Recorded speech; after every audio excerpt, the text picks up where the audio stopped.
Steve Palmer guided his ship through the debris field that had once been the Zephyrian Harvest Fleet. His crew worked together to search for survivors and salvage useful technology from the wreckage. The battle was over, but there was still important work to do. Earth needed to understand exactly what they had defeated and prepare for whatever might come next. The alien technology scattered through space represented centuries of advancement beyond human capabilities. Every piece of equipment could teach humanity something new about energy systems or materials science or spacecraft design. The Resistance had learned to reverse engineer Zephyrian devices, but having access to intact examples would accelerate progress even faster. Katie Morgan established a temporary command center in orbit above Earth using a captured alien station. Representatives from every nation worked together to coordinate the massive cleanup and salvage operation. The cooperation that had won the war would now be needed to win the peace that followed. The most important discovery came from Admiral Korthek's flagship before it was completely destroyed. Helen Davis led a team of scientists through the wreckage and found the alien database that contained records of their other operations. The files revealed the locations of 46 other worlds that had been destroyed by Zephyrian manipulation. Each record told the same sad story. The aliens would arrive at a planet with intelligent life and begin their careful manipulation. They would create conflicts and provide weapons and study the results. Eventually, every species would destroy itself while the Zephyrians watched and learned and collected. Whatever technology survived the wars, but the database also contained something unexpected. Some of the destroyed worlds had left behind survivors in hidden colonies or deep space installations. The Zephyrians had assumed these scattered groups were too weak to matter, but the files showed that several species still existed in small numbers throughout the galaxy. Katie Morgan realized that humanity now had a responsibility that went far beyond their own survival. They were the first species to defeat Zephyrian manipulation, and they were the only ones who understood how the aliens operated.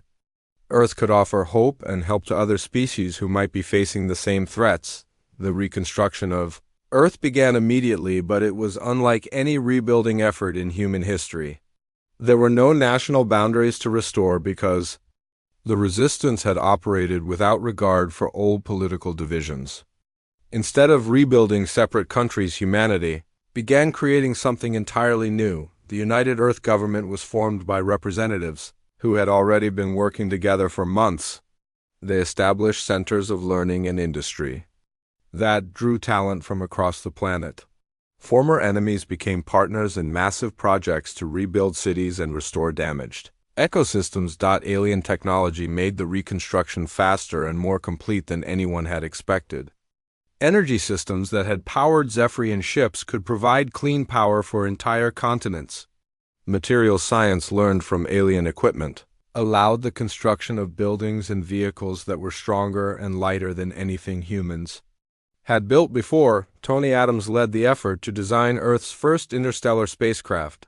The ships would combine the best of human engineering with captured alien technology to create vessels capable of traveling between star systems. The goal was not conquest but contact with other species who might need help or allies. The first human expedition left Earth 6 months after the battle with a crew that represented every nation and continent on the planet. Their mission was to locate survivors from the worlds destroyed by Zephyrian manipulation and offer assistance.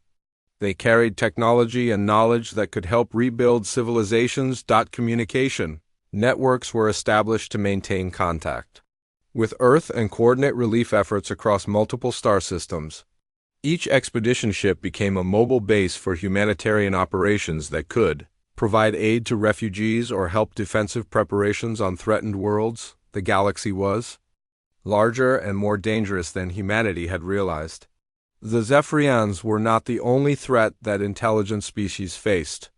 There were other aggressive civilizations that used conquest rather than manipulation to expand their territory. Some regions of space were controlled by machines that had outlived their creators, but humanity brought something unique to the galactic community. They understood cooperation in ways that most species had never learned. Their experience with manipulation and deception made them valuable allies for civilizations facing similar threats.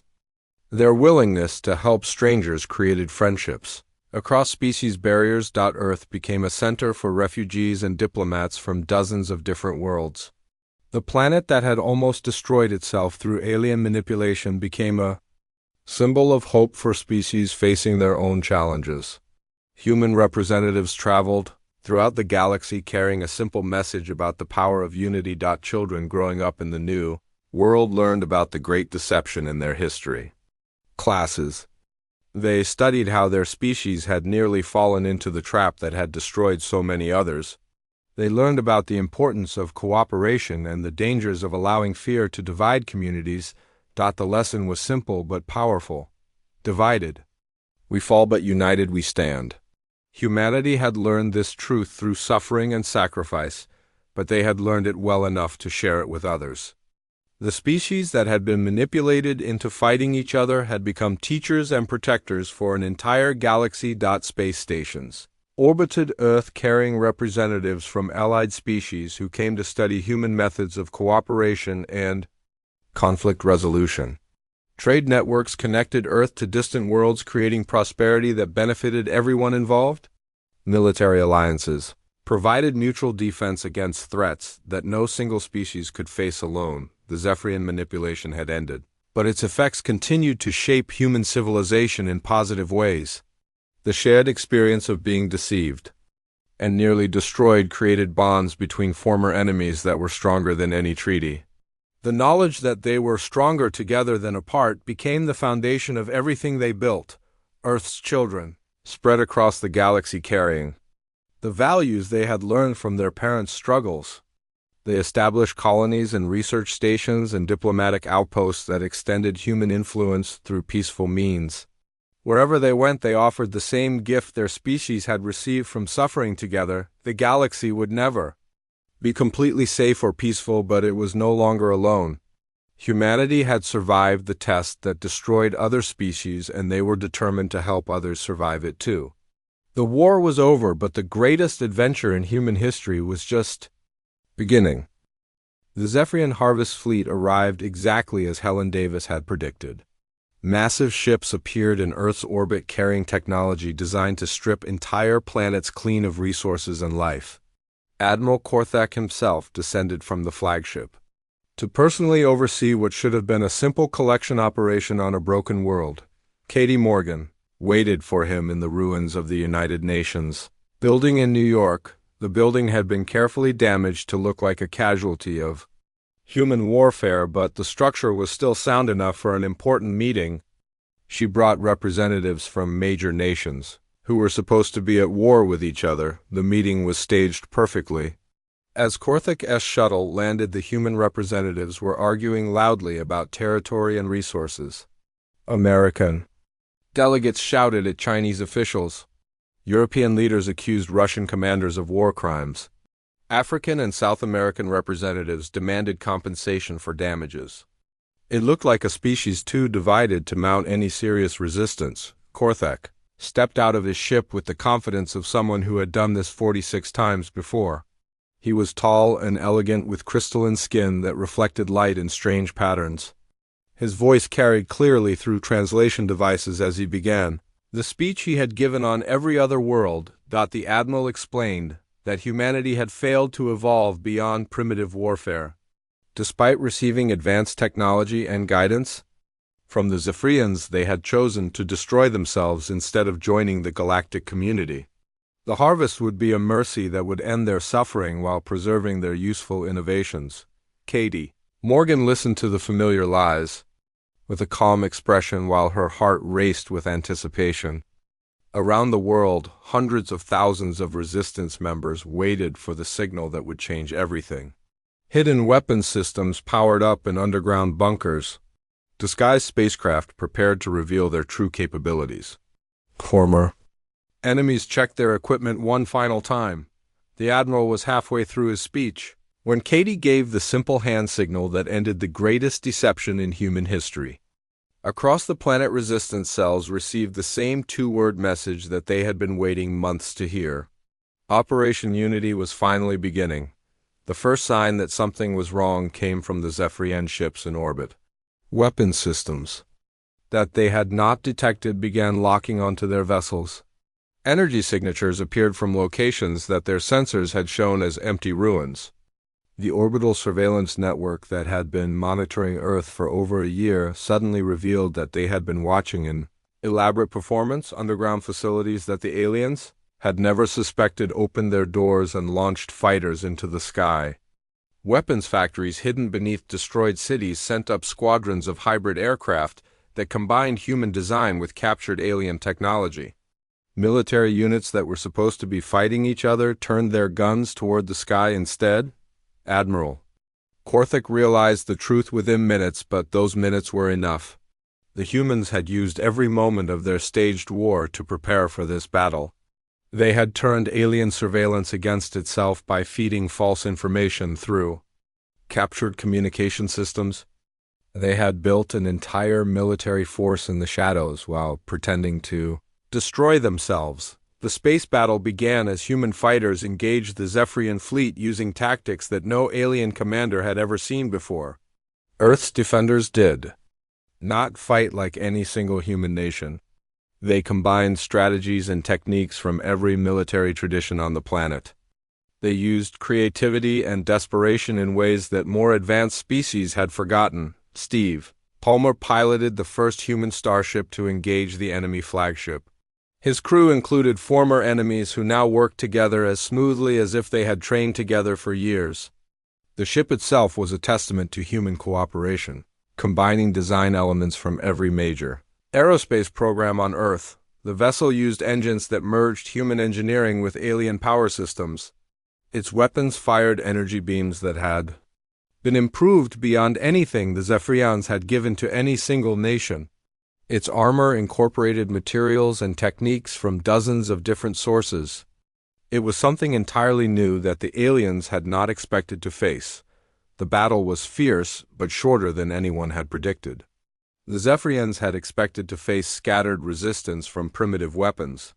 Instead, they encountered coordinated attacks from technology they had not seen before. Humanity fought with the combined knowledge and creativity of an entire unified species. Human fighters swarmed alien ships using swarming tactics that overwhelmed defensive systems. Ground-based weapons reached into space with accuracy that surprised. Enemy gunners. Space stations that had appeared to be abandoned revealed themselves as heavily armed platforms. The Harvest fleet found itself outgunned and outmaneuvered by prey that had become predators. Admiral Korthak's flagship was the last ship to fall.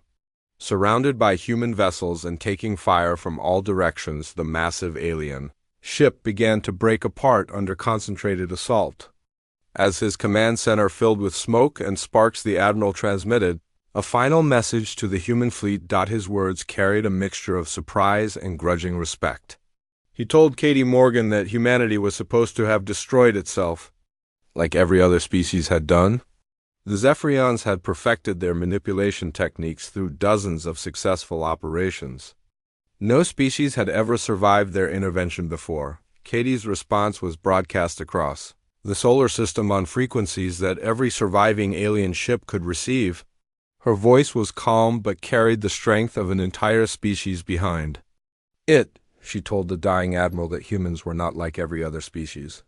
They had learned that they were stronger together than apart, and their enemies had taught them that lesson. The space around Earth filled with debris from broken alien ships. The Harvest fleet that had come to collect a defeated species instead found itself defeated by that same species working together.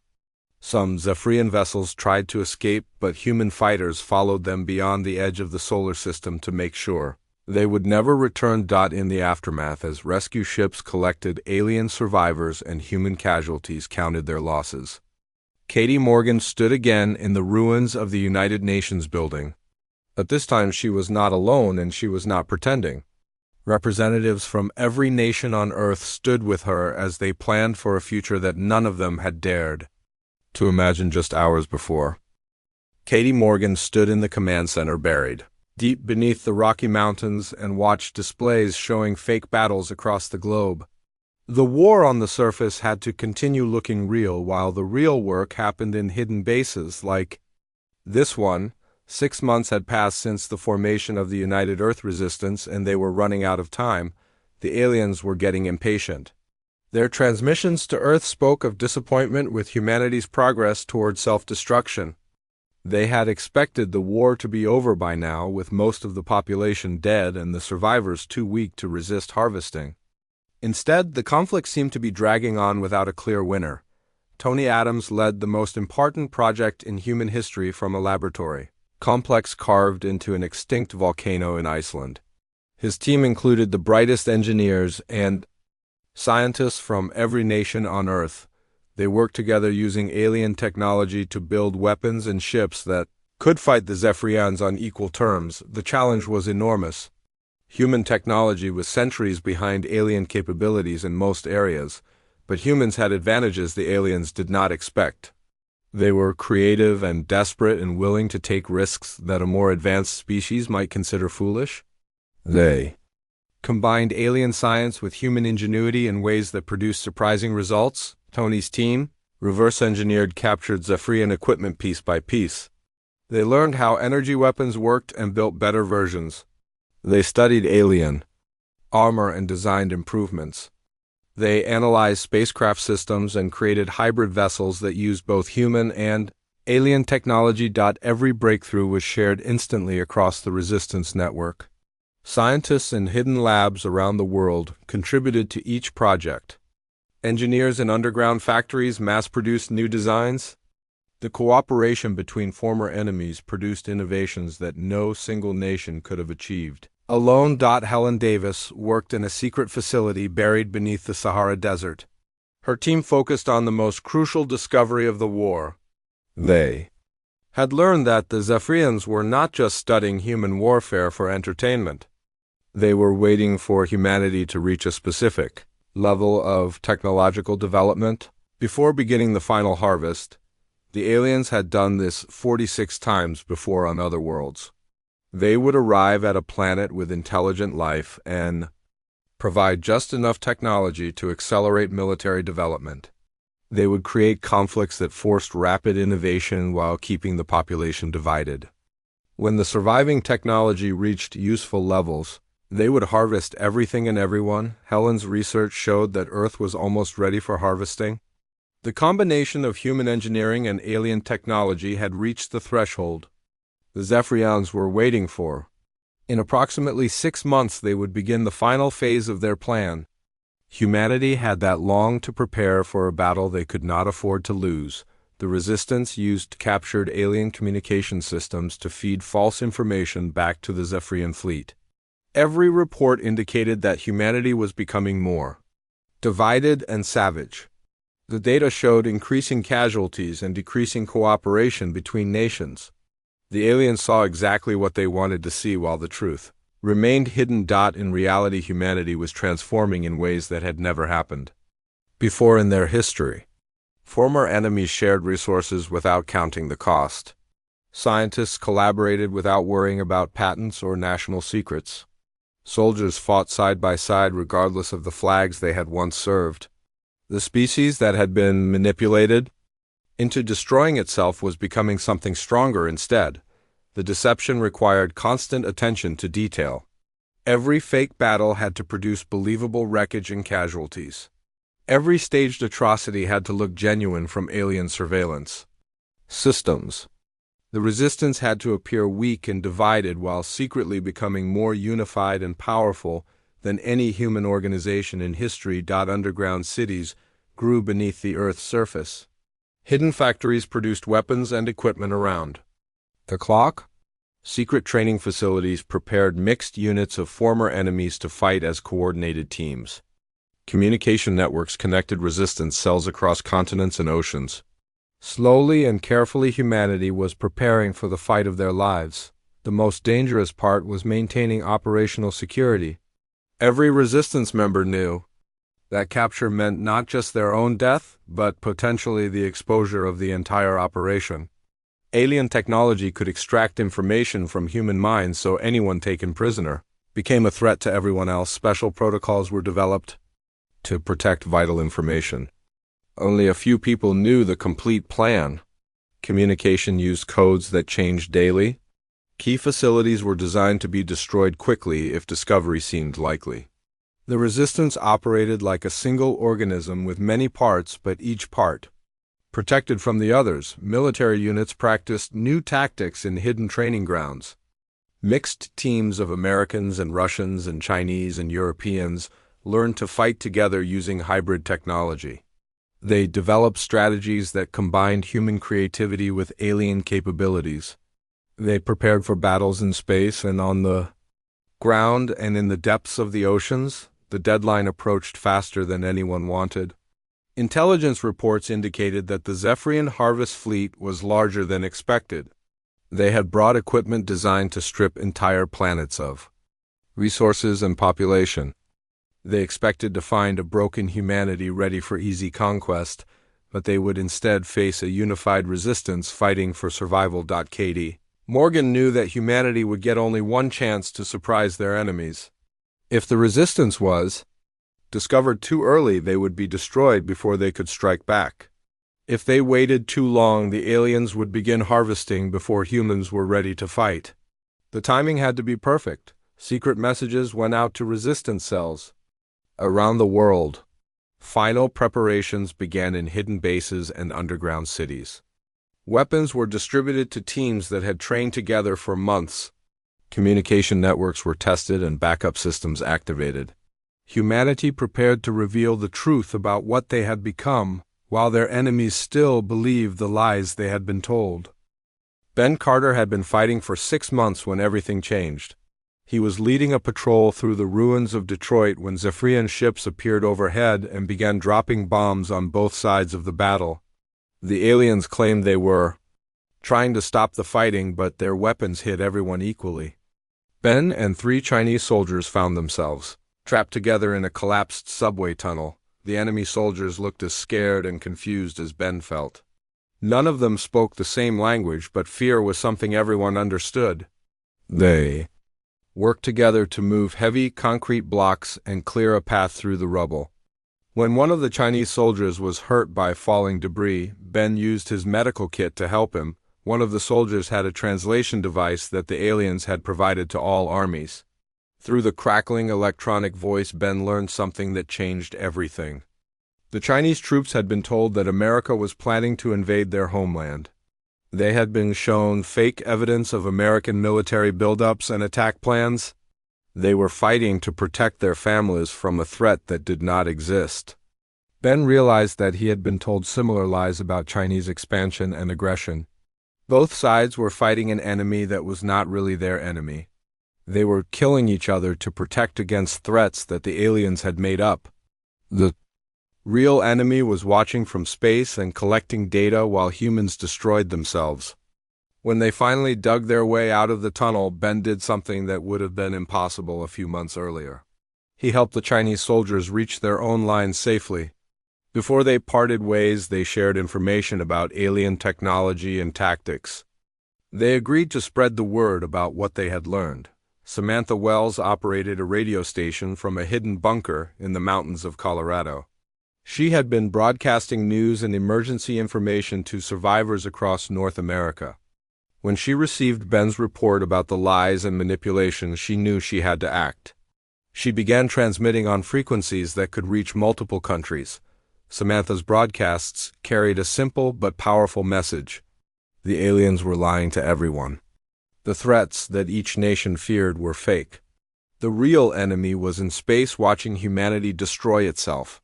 She shared Eric Stone's research about hidden transmitters and Amy Foster's observations about perfectly timed weapon deliveries. The truth spread faster than the aliens expected.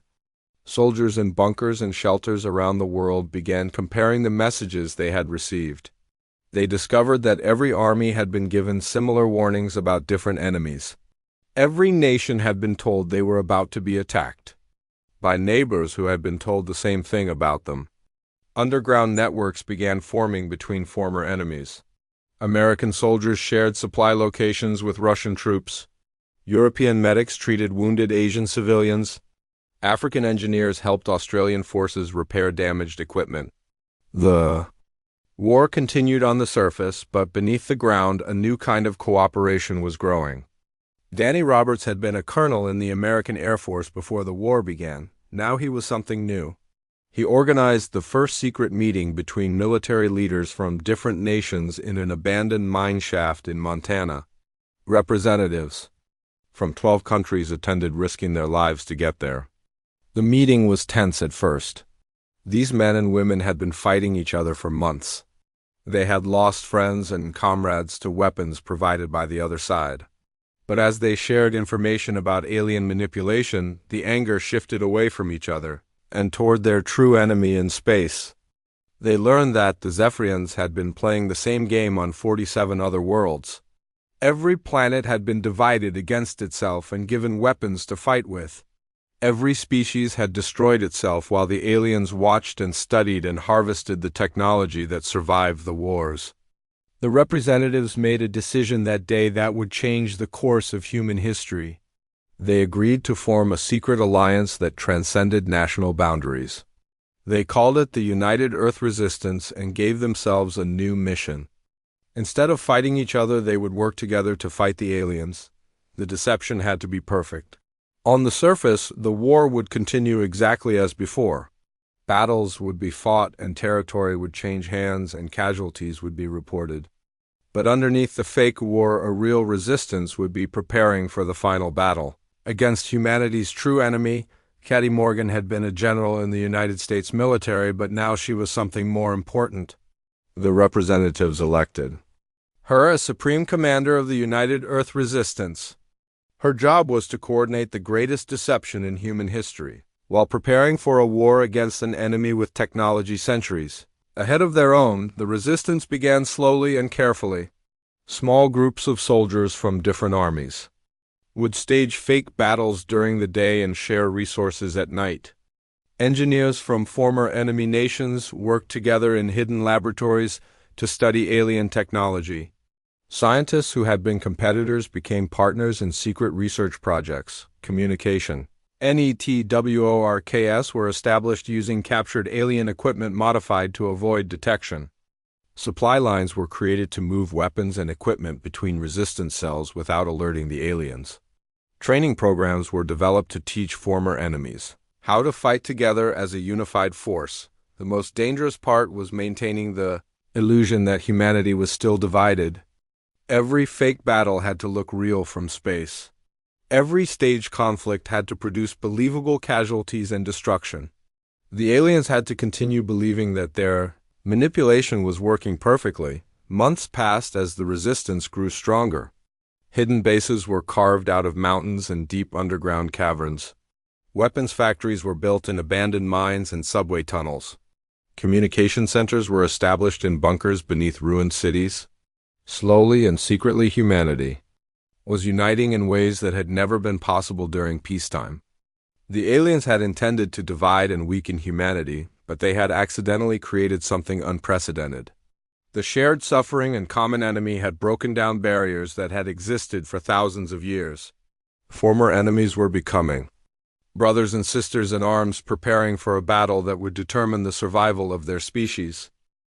Ryan Brooks crawled through the broken glass and twisted metal that used to be downtown Chicago. The war had been going on for 8 months now, and every major city on Earth looked like this. Smoke rose from collapsed buildings, and the smell of burning filled the air. His squad of 12 soldiers moved carefully through the ruins looking for enemy troops.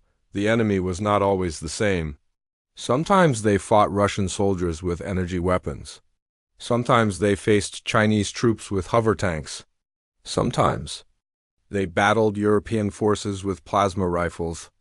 The aliens had given similar technology to everyone, so no one side could win easily. The fighting just went on and on. Ryan carried a Zephyrian pulse rifle that could cut through concrete walls. It was an amazing weapon, but he knew the enemy had been given the same guns. His armor could stop most bullets, but the aliens had also provided armor-piercing rounds to every army. Nothing was ever simple anymore. Amy Foster sat in a bunker deep underground near Geneva. The Swiss city above her was mostly ruins now, but the tunnels below were still safe. She coordinated resistance efforts across 12 different countries through encrypted radio channels.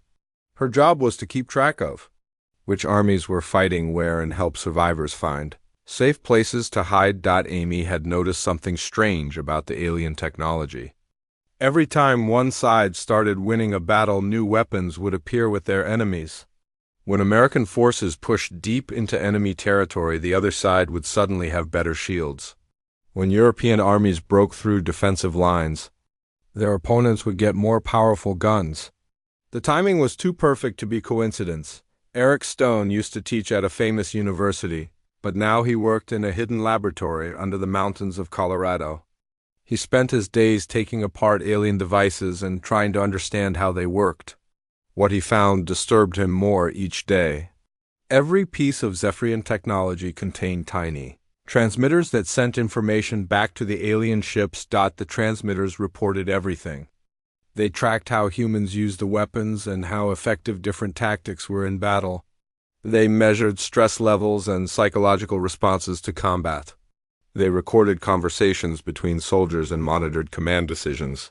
Humanity was not just fighting a war. They were being studied like animals in a laboratory. Eric shared his discoveries with other scientists through secret networks. Researchers in hidden bases around the world confirmed his findings. The aliens were collecting detailed data about human military capabilities and behavior patterns. They wanted to know exactly how humans fought and what made them afraid. The revelation came too late for millions of people. New York was a smoking crater. London was split in half by energy weapons. Tokyo was buried under the wreckage of fallen buildings. Moscow was surrounded by minefields that glowed with alien energy. Beijing was divided into zones controlled by different armies. The death toll climbed higher every day. But something unexpected began happening in the underground shelters and hidden bases where survivors gathered. Soldiers from different armies found themselves sharing food and medical supplies. American troops helped wounded Chinese soldiers. Russian medics treated injured European civilians. Japanese engineers worked alongside German mechanics to repair damaged equipment. The shared suffering was breaking down the barriers that had divided humanity for centuries. When people were hungry and scared and far from home, the differences between nations seemed less important. What mattered was survival and helping each other through the nightmare the aliens had created. Ryan found himself trapped in a collapsed subway tunnel with 3 enemy soldiers during a Zephyrian bombing run. The aliens claimed they were conducting peacekeeping operations, but their bombs fell on everyone equally. As they worked together to dig through the rubble, Ryan realized that the enemy soldiers were just as confused and frightened as he was. One of the trapped soldiers was a translator who spoke several languages. Through him, Ryan learned that the Chinese troops had been told the same lies about American aggression that he had been told about Chinese expansion. They had been given the same warnings about threats that did not really exist. They were fighting a war based on fear and misunderstanding. Amy began receiving reports from survivors all over the world about similar discoveries. Soldiers were comparing notes and finding that everyone had been told different versions of the same lies. The aliens had created fake threats and provided real weapons to make those threats seem believable. They had turned humanity against itself using nothing but fear and technology. The truth spread slowly through hidden radio networks and secret messages. Survivors began to question why they were fighting and who was really benefiting from the war. Some military units started refusing orders to attack other human forces. Some commanders began reaching out to their supposed enemies to compare information. Eric made another important discovery while studying alien communication equipment. The Zephyrians had done this before on other planets. Hidden in their data files were records of 46 other worlds where they had used the same tactics. Every time the result was the same. The native species destroyed themselves while the aliens watched and learned, but something was different about humanity. Instead of fighting until complete destruction, the survivors were starting to work together. Small groups were sharing resources and information across enemy lines.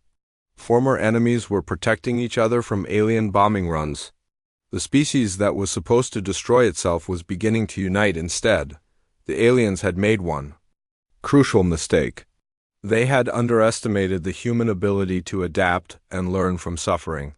The war they had started to divide humanity was slowly bringing people together in ways that peace never could have achieved.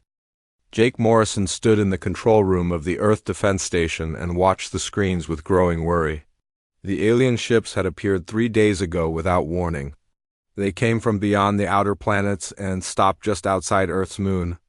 No one knew what they wanted or why they had come to Earth.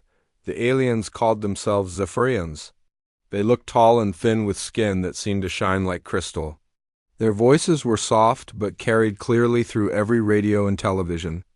On the planet, they spoke perfect English and every other human language. They said they came in peace and wanted to help humanity reach its full potential. Lisa Taylor worked day and night in her small office at the United Nations building. She was the best language expert they had, and her job was to figure out what the aliens really meant. Something felt wrong about their messages, but she could not put her finger on it. The aliens spoke about peace and progress, but their words seemed too smooth and too perfect. The Zephyrians offered gifts to humanity. They said they would share their advanced technology with the nations of Earth. They promised weapons that could protect against any threat and machines that could solve energy problems forever. All they asked in return was for humanity to prove they were ready for such power. Within the first week, strange things began to happen. The aliens sent different messages to different countries. Jake noticed this when he compared reports from military bases around the world. The message sent to America warned about growing threats from Russia and China. The message sent to Russia spoke of American plans for world control. The message sent to China described European plots against Asian nations. Lisa worked harder to understand the pattern. She stayed up all night reading transcripts and comparing translations. What she found made her stomach turn cold. The aliens were not sending the same peaceful message to everyone. They were telling each nation that their enemies were planning to attack them. They were making every country afraid of every other country. The Zephyrians began delivering their promised technology. Small packages appeared overnight at military bases and research centers. Inside were weapons unlike anything humans had ever seen. Energy guns that could cut through steel. Shields that could stop bullets. Vehicles that moved without fuel.